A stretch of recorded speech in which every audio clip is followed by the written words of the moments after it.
When I woke up in that hospital bed, the man holding my hand wasn't my husband. He looked like him. He had his eyes. But the 20 armed men standing outside my door, the doctors bowing when he walked past, the news helicopters circling the building, that wasn't the man who kissed me goodbye every morning before his cooking shift at the restaurant. My name is Sarah, and 3 hours ago, I discovered that the gentle, broke man I married was the most dangerous person in the country. This is the story of how a lie became love, and how love became the most dangerous truth I'd ever know. Before we dive into this story, I want to know something. Where are you watching from right now? Your living room? Your bedroom? Maybe you're on your lunch break? Head to the comment section and drop a comment telling me where in the world you're following Sarah's story from. I read every single one. Now let me take you back to where it all began. 18 months ago, in a city 300 miles from everything Sarah had ever known, the Bluebird Diner sat on the corner of 5th and Morrison like it had been there since the beginning of time. Cracked vinyl booths, a jukebox that only played songs from the 70s, and coffee that tasted like it had been brewing since the 70s too. Sarah had been working there for 3 weeks. She was 26 years old. She'd left her hometown after her mother passed away. No siblings. No father in the picture. Just her and a bus ticket to somewhere that didn't remind her of hospital rooms and funeral homes. The diner gave her a job, no questions asked. The apartment upstairs was cheap. And for the first time in months, Sarah could breathe without feeling like the air was made of broken glass. It was a Tuesday. The lunch rush had just ended. Sarah was wiping down the counter when the bell above the door chimed. She looked up, and her whole life changed. He was tall. Not in a way that made him stand out, but in a way that made the room feel smaller when he walked in. Dark hair, a little messy, like he'd been running his hands through it. A simple black jacket. Jeans. Nothing fancy. But it was his eyes that caught her. Gray. Like a storm that hadn't decided if it wanted to break or pass by. Just you? Sarah asked, grabbing a menu. He nodded. Just me. His voice was quiet. Gentle. Like he was used to speaking in spaces where people needed calm. Sarah led him to a booth by the window. He sat down and didn't open the menu. You know what you want already? She asked. He looked at her. Really looked at her. Not the way some men did, like they were taking inventory, but like he was trying to understand something he couldn't quite name. Coffee, he said. Black. And whatever you think I should eat. Sarah raised an eyebrow. You trust a stranger to pick your food? You don't look like someone who'd steer me wrong. She felt something flutter in her chest. Small. Unfamiliar. Meatloaf, she said. It's the only thing here that won't send you to the ER. The corner of his mouth lifted. Not quite a smile, but close. Then meatloaf it is. He came back the next day. Same booth. Same order. Whatever you think. Sarah brought him chicken pot pie. He came back the day after that. And the day after that. For 2 weeks, he showed up every lunch. Never said much. Never asked personal questions. Just ate whatever she brought him and left a tip that was always exactly 20%. But on the 15th day, something changed. Sarah was having a bad morning. She'd gotten a call from her landlord. Rent was going up. She'd have to pick up extra shifts or find somewhere cheaper. She was crying in the kitchen when her manager found her. Table 6 needs a refill, he barked. Sarah wiped her eyes. Nodded. Grabbed the coffee pot. Table 6 was him. She approached, keeping her face down. Refill, she asked. Silence. Then, quietly. Are you okay? Sarah's hand shook. Coffee sloshed near the rim of his cup. I'm fine, she said. You don't look fine. She finally looked up. Those gray eyes weren't stormy anymore. They were concerned. It's nothing, she said. Just life being life.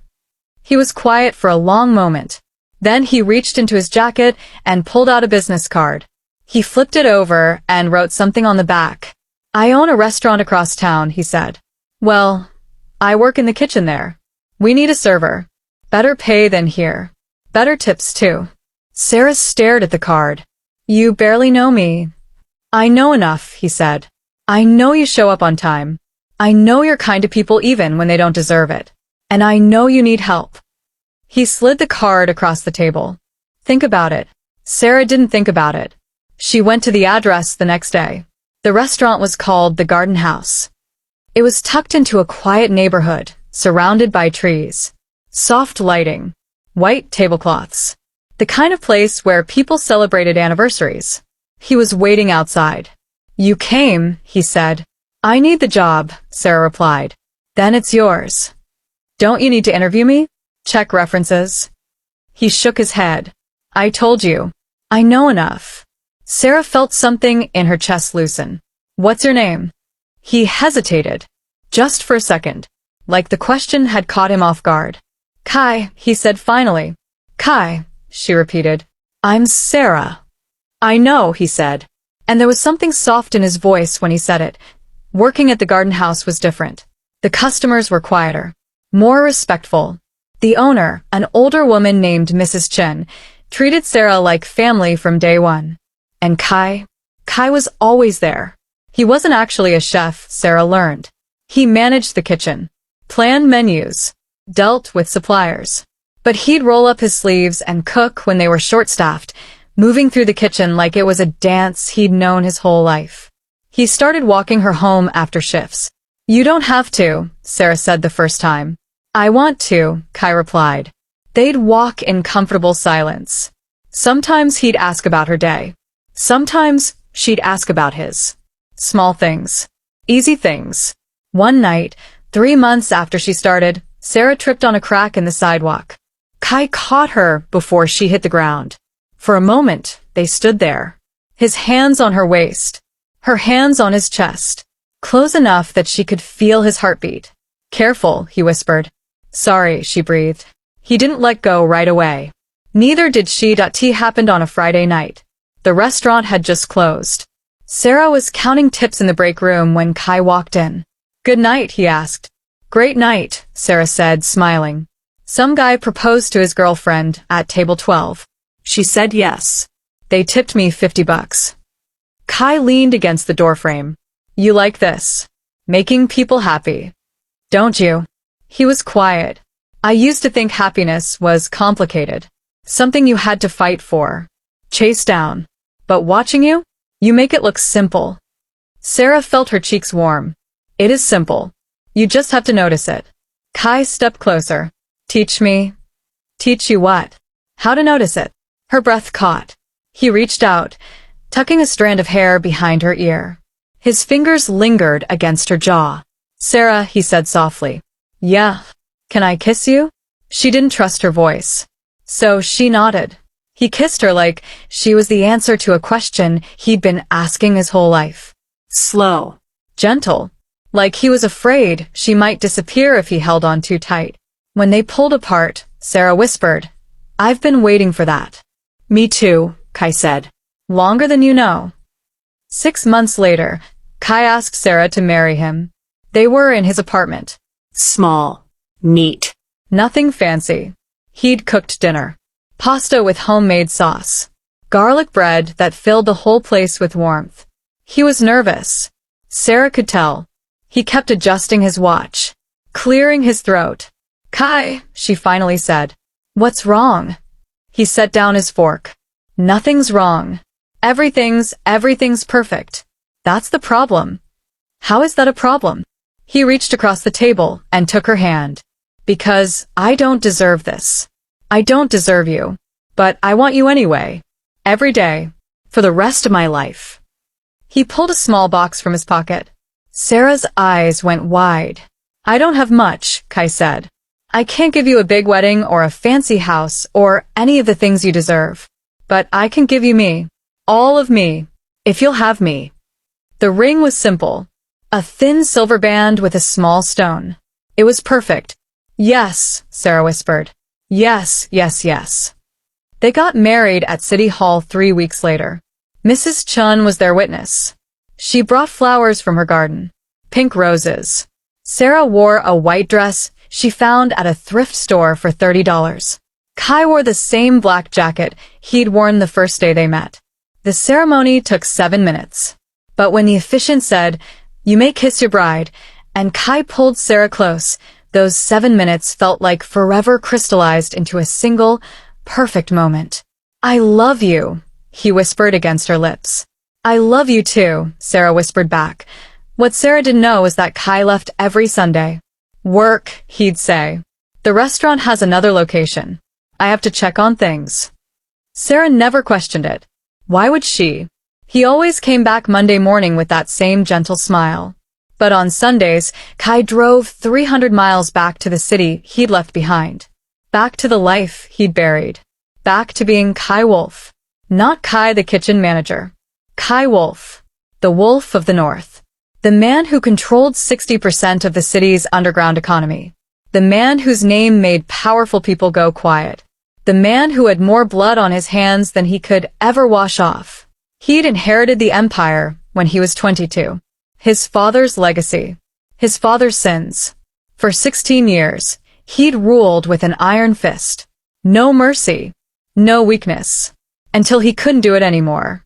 Until he walked into a diner 300 miles away and saw a girl with tired eyes and a kind smile, and something in him that he thought had died a long time ago woke up.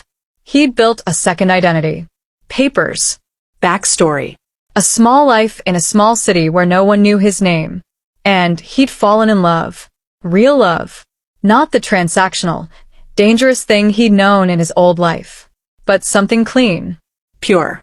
Sarah knew him as Kai the cook. Kai the gentleman who walked her home. Kai the husband who kissed her forehead every morning. She didn't know about the empire. The violence. The power. And Kai intended to keep it that way. But keeping secrets that big? Eventually, they crack. Sarah found out she was pregnant on a Tuesday morning. She'd been feeling sick for weeks. Tired all the time. Mrs. Chun had insisted she go to the doctor. The test was positive. Sarah sat in the bathroom of their apartment, staring at the little plus sign, and burst into tears. Happy tears. Scared tears. Overwhelmed tears. When Kai came home that night, she was sitting on the couch, holding the test in her hands. "Kai," she said. "We need to talk." His face went pale. "What's wrong?" "Nothing's wrong. I have something to tell you." She held out the test. For a long moment, Kai just stared at it. Then he looked at Sarah, and tears filled his eyes. "We're having a baby," he whispered. "We're having a baby," Sarah confirmed. Kai crossed the room in 3 steps. He dropped his knees in front of her and pressed his forehead against her stomach. "I promise," he whispered. "I promise I'll protect you. Both of you. No matter what." Sarah was 6 months pregnant when the danger found her. She was working an evening shift at the garden house. The restaurant was busy. Tables full. Kitchen humming. A group of young people came in. 4 of them. Designer clothes. Expensive watches. The kind of people who were used to getting what they wanted. One of them, a girl with blonde hair and cold eyes, snapped her fingers at Sarah. "You." "We need a table. Now." "I'm sorry," Sarah said politely. "We're fully booked tonight. I can put you on the wait list." "Do you know who I am?" the girl demanded. "I'm sorry, I don't. I'm Vanessa Sterling. My father owns half the city." Sarah kept her smile in place. "That's wonderful, Miss Sterling. But I still need to put you on the wait list. It'll be about 45 minutes. Vanessa's face turned red. 45 minutes. "Are you serious?" "Yes, ma'am." "Do you know how much money my family has? I could buy this whole restaurant." Sarah's smile tightened. "I'm sure you could. But everyone here has been waiting. It wouldn't be fair." "Fair?" Vanessa laughed. It was a sharp, ugly sound. "You're going to lecture me about fair? You're a waitress." One of Vanessa's friends touched her arm. "Come on, Van. Let's just go somewhere else." But Vanessa wasn't done. She stepped closer to Sarah. Close enough that Sarah could smell her expensive perfume. "You think you're better than me?" Vanessa hissed. "You think your little rules matter? My father could have you fired with one phone call." "I'm just doing my job," Sarah said quietly. "Your job." Vanessa's voice rose. "Your job is to serve me. That's what people like you do. You serve people like me." The restaurant had gone quiet. Everyone was watching. Sarah felt her baby kick. A little flutter. A reminder. I'm going to have to ask you to leave, Sarah said softly. Vanessa's eyes flashed. What did you just say to me? I said I'm asking you to leave. You're disturbing the other guests. For a moment, Vanessa just stared at her. Then she smiled. It wasn't a nice smile. You're going to regret this, Vanessa said. She turned like she was leaving. Then she spun back around and shoved Sarah as hard as she could. Sarah fell backward. It felt like slow motion. The world tilting. Her hands reaching for something to grab. Finding nothing but air. She hit the floor hard. Pain exploded through her stomach. Sharp. Wrong. Screaming. Someone was screaming. Sarah realized it was her. Call an ambulance. Mrs. Chen's voice. Panicked. Call an ambulance now. Hands on her shoulders. Voices above her. But Sarah couldn't focus on any of them. She pressed her hands to her stomach. My baby, she whispered. My baby, please. The pain came again. Worse this time. Stay with me, Sarah, Mrs. Chen said. The ambulance is coming. Just stay with me. Sarah's vision went blurry. Gray at the edges. Kai, she whispered. Someone call Kai. We'll call him, Mrs. Chen promised. We'll call him right now. Sarah closed her eyes. The last thing she heard was sirens. Sarah woke up to white ceiling tiles and the smell of antiseptic. Hospital. She tried to sit up. Pain shot through her abdomen. A hand pressed gently on her shoulder. Don't move yet. Mrs. Chen's voice. Soft. Worried. My baby, Sarah's voice cracked. The baby's okay, Mrs. Chen said quickly. You're both okay. You have a concussion. Some bruising. But the baby's heartbeat is strong. Sarah started crying. Relief flooding through her so fast, she thought she might drown in it. Where's Kai? She asked. Mrs. Chen hesitated. He's coming. I called him. He should be here any minute. But it wasn't a minute. It was 3 hours. And when Kai finally arrived, he didn't arrive alone. Sarah was dozing when she heard them. Footsteps. Lots of them. Moving fast. Synchronized. Voices in the hallway. Sharp. Commanding. Sir, you can't. Clear the floor. Now. Sir, we have other patients. I said clear. The floor. The door to Sarah's room burst open. 6 men in black suits walked in first. They spread out along the walls. Hands near their jackets. Eyes scanning. Professional. Military. Then Kai walked in. Except, it wasn't Kai. It was Kai's face. Kai's eyes. Kai's body. But everything else was different. He wore a suit that probably cost more than Sarah made in a year. Black. Perfectly tailored. His hair was styled. His jaw set. His whole posture radiated authority. Power. Danger. Behind him, more men filed in. Sarah counted 12. 15. 20. They lined the hallway outside her door. Kai crossed the room in 3 strides. He cupped Sarah's face in his hands. Are you hurt? His voice was the same. But there was something underneath it now. Something cold. Something that made Sarah's breath catch. Kai, what? Are you hurt? I'm okay, Sarah whispered. The baby's okay.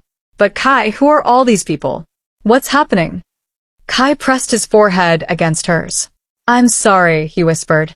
I'm so sorry, Sarah. I should have told you. I should have told you everything.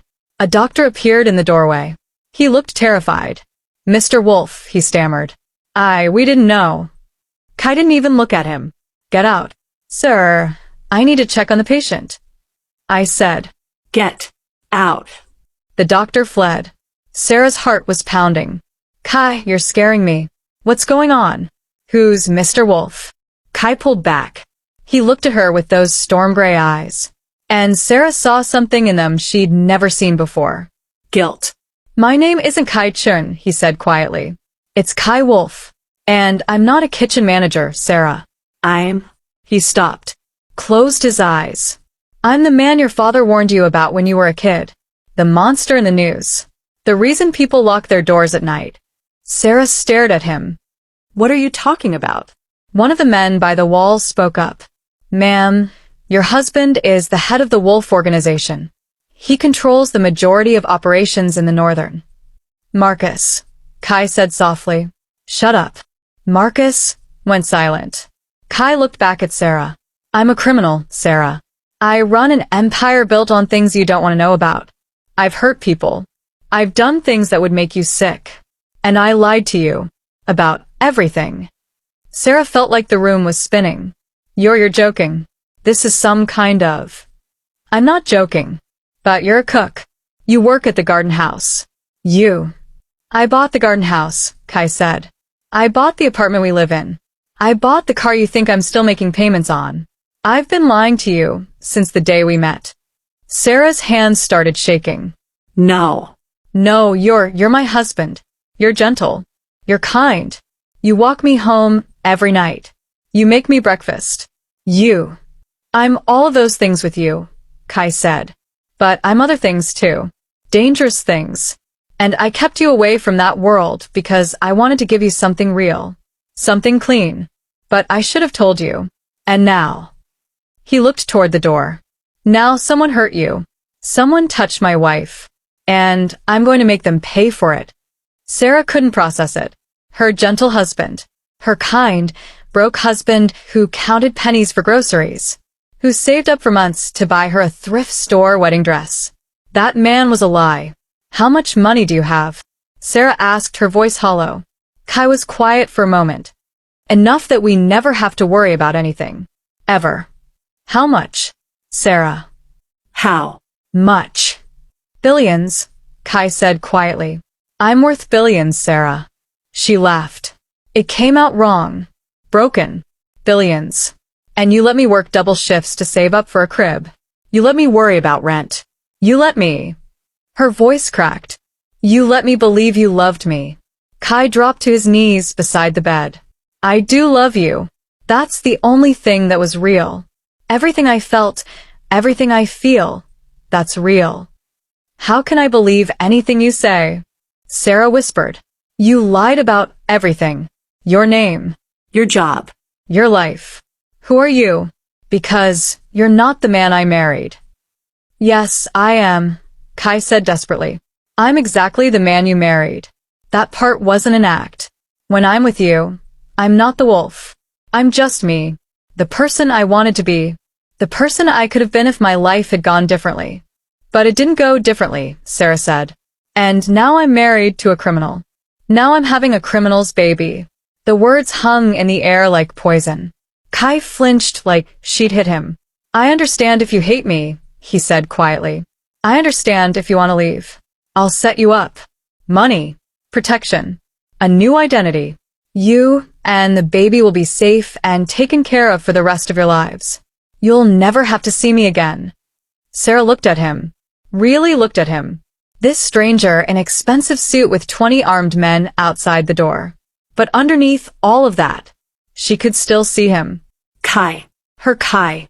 The man who kissed her forehead every morning. Who learned to make her favorite tea. Who put his hand on her stomach and whispered promises to their baby. Who hurt me? Sarah asked. Kai's jaw tightened. A girl named Vanessa Sterling. Her father is... I don't care who her father is, Sarah interrupted. What are you going to do to her? Kai was quiet. Kai. What are you going to do? What I do to everyone who threatens what's mine. And what's that? He looked at her. And for the first time, Sarah saw it. The darkness. The thing he'd been hiding. I'm going to destroy her, Kai said simply. Her family. Her future. Everything. By the time I'm done, the Sterling name won't mean anything in this city. Sarah should have been horrified. She should have called for help. Called the police. Run. But instead, she felt something else. Something that scared her more than anything. Relief. Because someone had hurt her baby. And Kai was going to make them pay. Don't kill her, Sarah said quietly. Kai blinked. What? I said don't kill her. But everything else? I don't care. Do what you need to do. A slow, dangerous smile spread across Kai's face. You're not scared of me. I'm terrified of you, Sarah said honestly. But I'm more terrified of losing you. And I'm really terrified of what almost happened to our baby. She reached out and took his hand. So here's what's going to happen. You're going to tell me everything. No more lies. No more secrets. And then we're going to figure out what our life looks like now. Sarah. I'm not done, she said firmly. And I'm going to need time to process all of this, to understand who you really are. But Kai, I married you for better or worse. And if worse means you're a mafia boss, then I guess that's what we're dealing with. Kai stared at her like she'd just performed a miracle. You're serious? I'm pregnant and terrified and processing the fact that my husband is apparently a billionaire crime lord. So yeah, I'm dead serious. Kai laughed. It was a real laugh. The first one since he'd walked into the room. Then he kissed her. Soft. Gentle. Like a promise. I love you, he whispered. God, I love you so much. I love you too, Sarah whispered back. Even if you're a lying criminal. Especially because I'm a lying criminal, Kai corrected, and Nessa Sterling was arrested 2 hours later. Not by the police. By Kai's men. She was brought to a warehouse on the edge of the city. Hands zip-tied. Still in her designer dress. Mascara running from crying. Kai walked in alone. Do you know who I am? He asked. Vanessa lifted her chin. Trying to be brave. My father will. Your father is in a federal holding cell right now, Kai interrupted. Tax evasion. Embezzlement. Wire fraud. Turns out someone anonymously tipped off the FBI about his entire financial operation. Funny how that works. Vanessa's face went white. You push my wife, Kai continued. His voice was conversational. Pleasant. Which made it worse. My pregnant wife. You could have killed her. You could have killed my child. It was an accident, Vanessa stammered. You didn't mean to push her? Or you didn't mean to get caught? Vanessa started crying again. Please. Please, I'm sorry. I'll do anything. You'll do exactly what I tell you, Kai said. You're going to confess. Assault. Reckless endangerment. Whatever the DA wants to charge you with. You're going to plead guilty. And you're going to serve whatever time they give you. But You'll survive, Kai said. Which is more mercy than you showed my wife. And Vanessa? If you, or anyone in your family, ever comes near my wife again, if you even say her name, I won't call the police next time. I'll handle it myself. And trust me, you don't want that. He turned to leave. How did you do it? Vanessa asked. Her voice small. Broken. How did you destroy everything so fast? Kai looked back at her. I'm the wolf, he said simply. This is what I do. Sarah was released from the hospital 2 days later. Kai brought her to a house she'd never seen before. Not a house. And estate. 3 stories. Stone and glass. Surrounded by woods. Gates. Security cameras. Men in suits patrolling the grounds. This is where you live. Sarah asked. This is where we live now. Kai corrected. If you want to. What about our apartment? We'll keep it. For when you want to feel normal. Sarah walked through the front door. Marble floors. High ceilings. Artwork that probably cost more than most people's houses. Kai, this is insane. I know. I'm a waitress from a small town. I buy my clothes at Target. I don't belong here. Kai turned her to face him. You belong wherever I am. And I belong wherever you are. That's what marriage means. Sarah looked up at him. Tell me everything. I need to know who you really are. So he did. They sat in the library because apparently they had a library now, and Kai told her everything. About his father. The man who built the empire and taught Kai to rule it with an iron fist. About the violence. The deals. The people who'd betrayed him and paid the price. About the loneliness. The emptiness. The feeling that he was more weapon than human. I hated it, Kai said. Every day I hated it. But I was good at it. And when you're good at something, people don't let you stop. So what changed? Sarah asked. You, Kai said simply. I was driving through your town on business. Stopped at that diner for coffee. And you smiled at me like I was just a person. Not the wolf. Not someone to fear or use. Just a person. He took her hand. I went back the next day because I wanted to feel that again. And the day after that. And before I knew it, I was building a second life just to be near you. That's crazy, Sarah whispered. I know. You gave up everything for me. No, Kai said. I gave up nothing for you. Because before you I had nothing. Just money and power and a name that made people cross the street. You gave me something real. Sarah was quiet for a long moment. What happens now? She finally asked. That's up to you, Kai said. If you want the quiet life, we can do that. I'll run everything from a distance. We'll stay in the apartment. Raise our baby. Pretend this world doesn't exist. And if I don't want to pretend, Kai looked at her. Then you become what you were always meant to be. What's that? The queen. Sarah thought about it for 3 days. She walked the grounds of the estate, met some of Kai's people, saw the scope of what he controlled. It was terrifying. But it was also intoxicating. Power. Real power. The kind that changed lives with a phone call. She thought about her mother. How she'd worked 3 jobs and still couldn't afford decent health care. How she died because she couldn't pay for treatment. Sarah could prevent that now. For other people, she had resources, influence. She could do good, even if it came from a dark place. On the 3rd day, she found Kai in his office. I want to be involved, she said. Kai looked up from his desk. What? I want to know what you do. I want to help.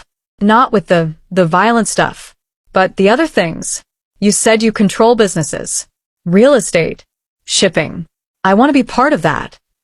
Sarah, this world is my world now, she interrupted, whether I like it or not.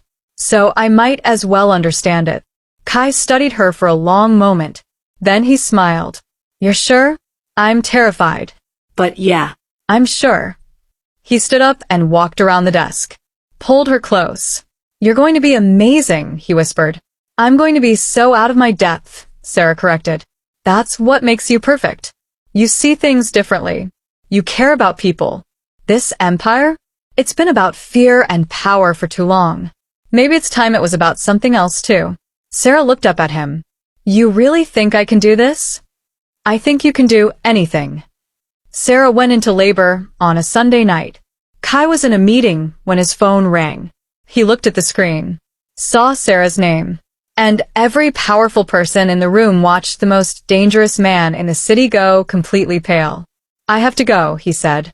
Sir, we're in the middle of. I don't care if the president himself is waiting outside. My wife is having my baby. Meeting's over. He was out the door in seconds. The drive to the hospital took 12 minutes. Kai made it in 7. Sarah was already in a delivery room. Mrs. Chun was with her, holding her hand. You made it, Sarah gasped between contractions. I'll always make it, Kai said. He kissed her forehead. I'm here. I'm not going anywhere. The labor lasted 9 hours. 9 hours of Sarah squeezing his hand hard enough to leave bruises. 9 hours of watching the woman he loved fight through pain with a strength he'd never seen before. And then, at 6:47 in the morning, their daughter was born. She was tiny, red-faced, screaming at the top of her lungs. Perfect. The nurse placed her in Sarah's arms. And Sarah started crying. Hi, baby girl, she whispered. Hi, sweet girl. We've been waiting for you. Kai couldn't speak, couldn't breathe. He just stared at his daughter, this tiny human who was part him and part Sarah, and felt something crack open in his chest. You want to hold her? Sarah asked. Kai nodded. He didn't trust his voice. The nurse helped him, showed him how to support her head, how to cradle her. His daughter fit in his hands like she was made to be there. Hey, little one, he whispered. I'm your dad. And I promise you're going to have everything. Safety. Love. A life where you never have to be afraid. I'm going to give you the world. His daughter opened her eyes. Dark gray. Like his. She looked at him like she knew him. Like she'd been waiting for him too. What should we name her? Sarah asked softly. Kai thought for a moment. Then he smiled. Hope, he said. Her name is Hope. The first year was chaos. Beautiful, exhausting chaos. Hope was a quiet baby. She rarely cried. But she didn't sleep much either. She'd just lie awake, looking around like she was trying to memorize everything. Sarah moved between worlds. Some days she was at the estate, learning the business side of Kai's empire, meeting with lawyers, reviewing contracts, understanding how money moved. Other days she was at the apartment, being just Sarah, just a mom with a baby and a husband who made terrible coffee. Kai had to teach himself how to be two people. The wolf, who ran an empire with precision and fear, and Dad, who changed diapers at 3 in the morning and sang off-key lullabies. It shouldn't have worked, but somehow, it did. One night, when Hope was 6 months old, Sarah found Kai in the nursery. He was standing over the crib, just watching their daughter sleep. You okay? Sarah asked quietly. I keep thinking about all the things I've done, Kai said. All the people I've hurt. And then I look at her and I wonder if I deserve this. If someone like me deserves something this good. Sarah wrapped her arms around him from behind. You deserve happiness, Kai. Everyone does. Even monsters? You're not a monster. You're a man who did what he had to do to survive. And now you're a father. That's who you are now. Kai turned to face her. What if she finds out? When she's older? What if she looks at me the way you did in that hospital? Like I'm a stranger. Then we'll deal with it, Sarah said. Together. But Kai, look at how you hold her. Look at how gentle you are with her. That's real. She'll see that. Kai pulled Sarah close. I don't know what I did to deserve you. You bought me meatloaf, Sarah said with a small smile. He laughed quietly. Best decision I ever made. Hope was 14 months old when the threat came. Kai was at the estate, working in his office, when Marcus burst in. Sir, we have a problem. Kai looked up. Marcus never looked scared. But right now, he looked terrified. What kind of problem? The court of a family. They know about Sarah and Hope. Everything in Kai went cold. How? We don't know. But they sent a message. They want a meeting. They're threatening. Let me guess, Kai interrupted, his voice deadly quiet. They're threatening my family if I don't give them territory. Marcus nodded. Kai stood up slowly. Where's Sarah? At the apartment with Hope. We have 6 men on her. She's safe. 6 isn't enough. Send 20. And get the car ready. Sir, if you go to this meeting. I'm not going to a meeting, Kai said. I'm going to war. The court of a family controlled the south side of the city. Or they used to. By sunrise, they controlled nothing. Kai moved through their operations like a storm. Every business. Every safe house. Every person on their peril. He didn't kill anyone. He didn't have to.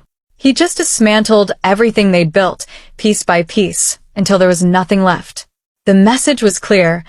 Touch my family, and I will erase you from existence. By noon, the head of the court of a family was on his knees in front of Kai. Please, he begged. Please, we made a mistake. We didn't know. You didn't know what? Kai asked calmly. That I would do anything to protect my wife and daughter? That I would burn this entire city down before I let anyone hurt them? We were just trying to negotiate. You don't negotiate with threats against my family. You just die slower than you would have otherwise. Kai leaned down. His voice dropped to a whisper. Here's what's going to happen. You're going to leave this city. Tonight. You and everyone associated with you. You're going to disappear. And if I ever hear your name again, if you ever even think about my family, I won't be this kind. The man nodded frantically. Yes. Yes, anything. We'll go.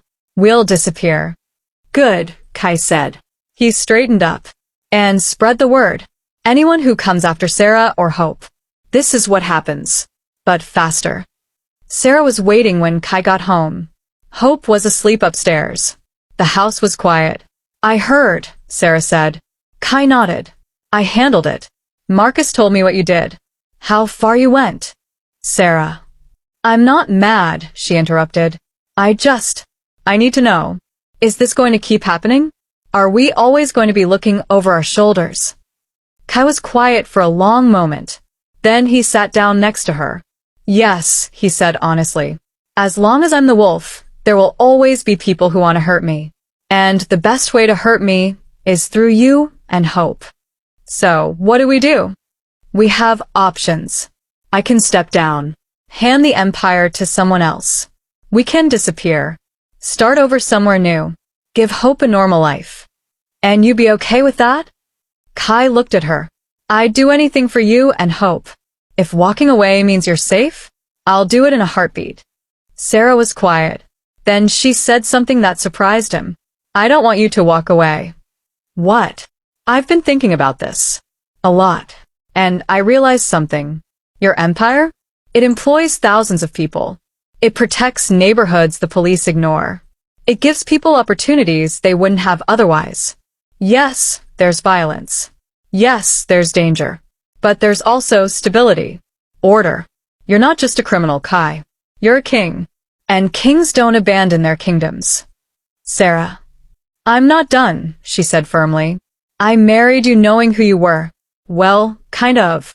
And we have a daughter now. A daughter who's going to grow up in this world whether we like it or not. So instead of running from it, I want to change it. Change it how? Make it better. Cleaner. Use your power for good things too. We have resources. We can help people. Really help them. Build schools. Fund hospitals. Give people the chances they wouldn't have otherwise. Kai stared at her. You want to reform a criminal empire. I want to make sure our daughter inherits something she can be proud of, Sarah corrected. And yeah, maybe that means reforming things. Is that crazy? It's completely crazy, Kai said. Then he smiled. Which is why it might actually work. Over the next 2 years, everything shifted. Kai started moving money. Lots of money. Into legitimate businesses. Community centers.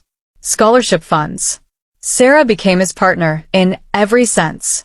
She attended meetings. Made decisions. Used her outsider perspective to see problems Kai had been blind to. People were skeptical at first. A waitress trying to run a criminal empire? It was laughable. Until it wasn't. Sarah had something Kai's world had never seen before. Empathy. She remembered what it was like to be poor. To be powerless. To need help and have nowhere to turn. So she built systems to help. Job training programs. Microloans for small businesses. Protection that didn't come with strings attached. You're making us look soft, one of Kai's lieutenants complained. Good, Sarah replied. People don't follow you just because they fear you. They follow you because you give them something worth believing in. Kai watched her with pride. His wife. His partner. His queen. She was changing his empire from the inside out. And somehow it was working. Hope turned 3 on a Tuesday. They threw her a party at the estate. Just family and close friends. Mrs. Chun brought a cake. Marcus's daughter came to play. Even some of the security team's kids showed up. It was strange. Surreal. Children running through a mansion that had once been the headquarters of fear. But it was also perfect. Hope opened her presents with delight. A stuffed bear from Mrs. Chen. A toy kitchen from Marcus. A painting set from Sarah. But her favorite gift was from Kai. A locket. Small. Silver. With a picture of the 3 of them inside. So you always remember, Kai said as he fastened it around her neck. You're loved. You're safe. And you're never alone. Hope threw her arms around his neck. Love you, Daddy.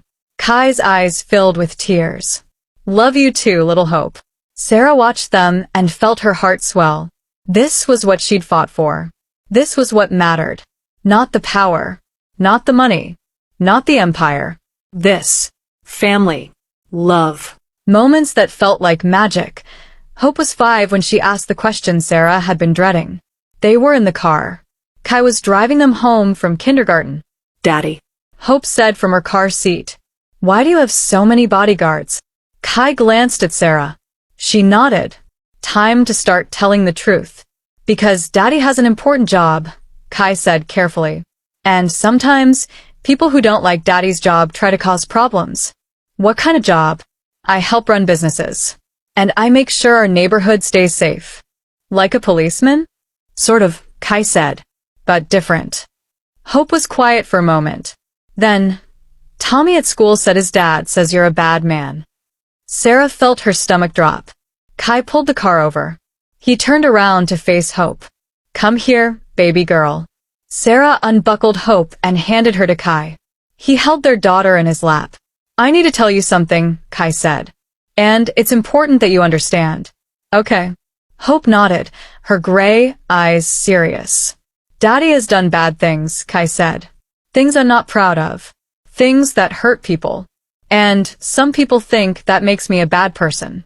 And maybe they're right. Kai, Sarah started. He held up a hand. But Hope, I want you to know something. Everything I did, every choice I made, led me to you and your mom. And I would do it all again if it meant I got to be your father. I don't think you're bad, Hope said. You make me pancakes.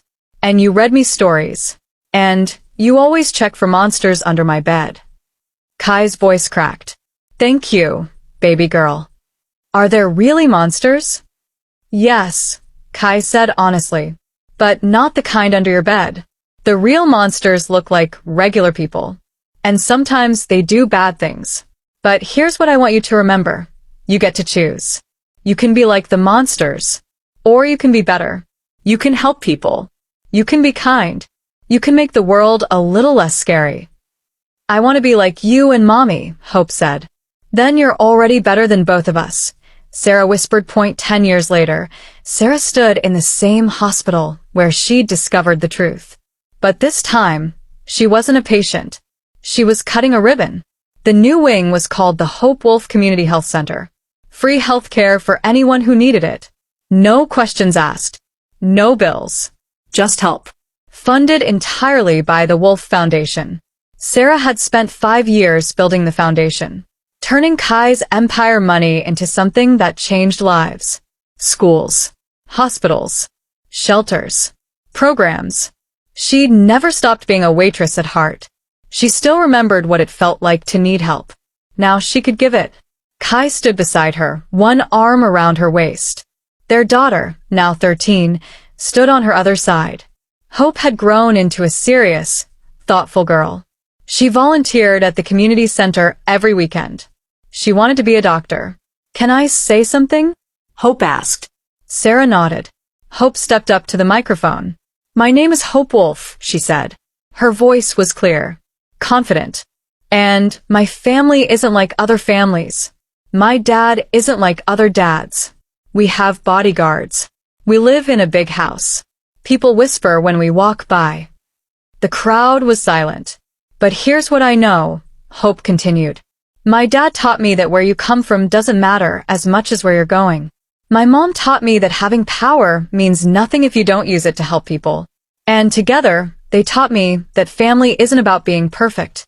It's about showing up, fighting for each other, and trying to leave the world a little better than you found it. She looked back at Kai and Sarah. So, yeah, my family is complicated, but I wouldn't trade them for anything. The crowd erupted in applause. Sarah was crying. Kai was crying. Hope just smiled. That night, after Hope was asleep, Kai and Sarah sat on the balcony of their bedroom. Do you ever regret it? Kai asked. Finding out the truth? Staying with me? Sarah thought about it. Really thought about it. Sometimes, she admitted. Sometimes I wonder what life would have been like if you'd been exactly who you said you were. Just a cook. Just a normal guy. Would you have been happier? I don't know, Sarah said honestly. Maybe. But I also wouldn't have this. The foundation. The ability to help thousands of people. The chance to change things. She took his hand. You gave me a lie, Kai. But you also gave me the truth.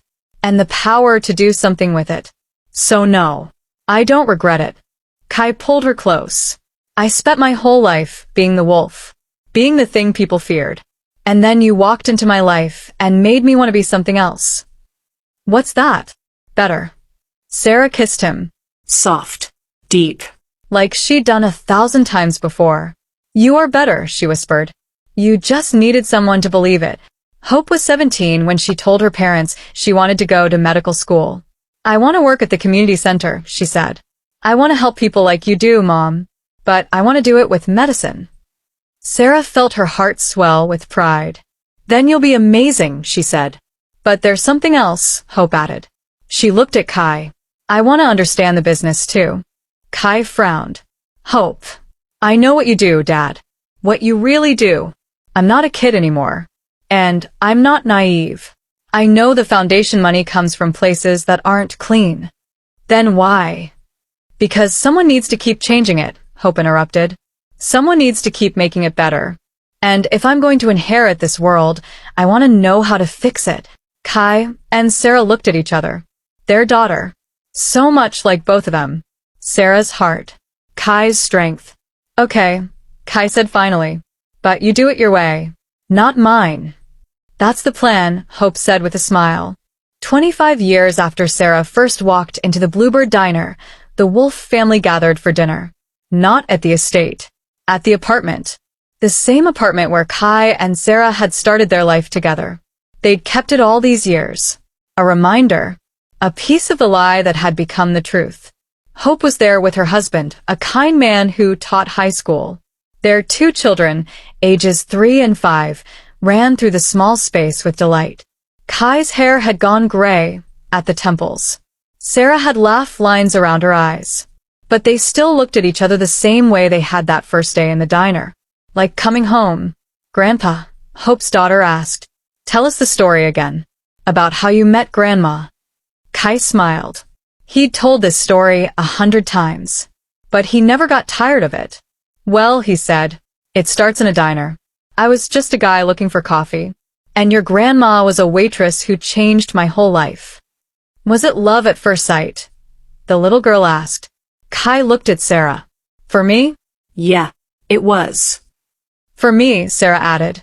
It took until the second day. Everyone laughed. And then what happened? The girl pressed. Then we lived, Kai said simply. We made mistakes. We learned.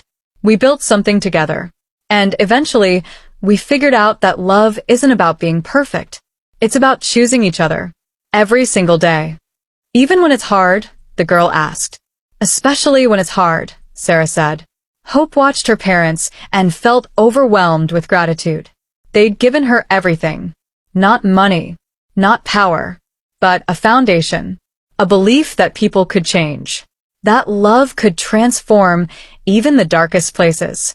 And now she got to pass that on to her own children. Ate that night, after everyone had gone home, Kai and Sarah stood in the apartment kitchen. The same kitchen where they'd shared their first meal as husband and wife. You know what I just realized? Sarah said. What? When I met you, I was running from loss. From pain. From a life that had broken me. And now I'm not running anymore, Sarah said. I'm exactly where I'm supposed to be. Kai wrapped his arms around her. That makes 2 of us. Do you ever think about what would have happened if you'd never walked into that diner? Every day, Kai admitted. And every day, I'm grateful I did. Even though I made you give up being the big bad wolf. I didn't give it up, Kai said. I just found something better to be. A husband. A father. A grandfather. Your partner. Sarah looked up at him. I love you, Kai Wolf. The criminal. The cook. The man. All of you. I love you too, Kai whispered. My Sarah. My queen. My everything. They kissed in that tiny kitchen. And outside, the city they'd changed together hummed with life. Neighborhoods they'd helped rebuild. Hospitals they'd funded. Lives they'd touched. The Wolf's empire had become something else entirely. A legacy of second chances. Of love transforming darkness into light. Of a waitress and a criminal who'd built a kingdom on hope. So that's my story. That's how I went from a broke waitress in a small town to the wife of the most powerful man in the city. How I learned that love doesn't care about lies or truth. It just cares about choosing to stay, to fight, to build something beautiful from broken pieces. Kai and I, we're still together, still fighting, still building. Our daughter is changing the world. Our grandchildren are growing up in a world that's a little bit better than the one we found. And every morning, Kai still makes me coffee, still kisses my forehead, still looks at me like I'm the best thing that ever happened to him. Because in the end, that's all that matters. Not the money, not the power, not the secrets, just love. Messy, complicated, dangerous, real love. The kind that saves you. The kind that changes everything. If you want to hear more stories like this, hit that subscribe button. Drop a comment below telling me what you think. And remember,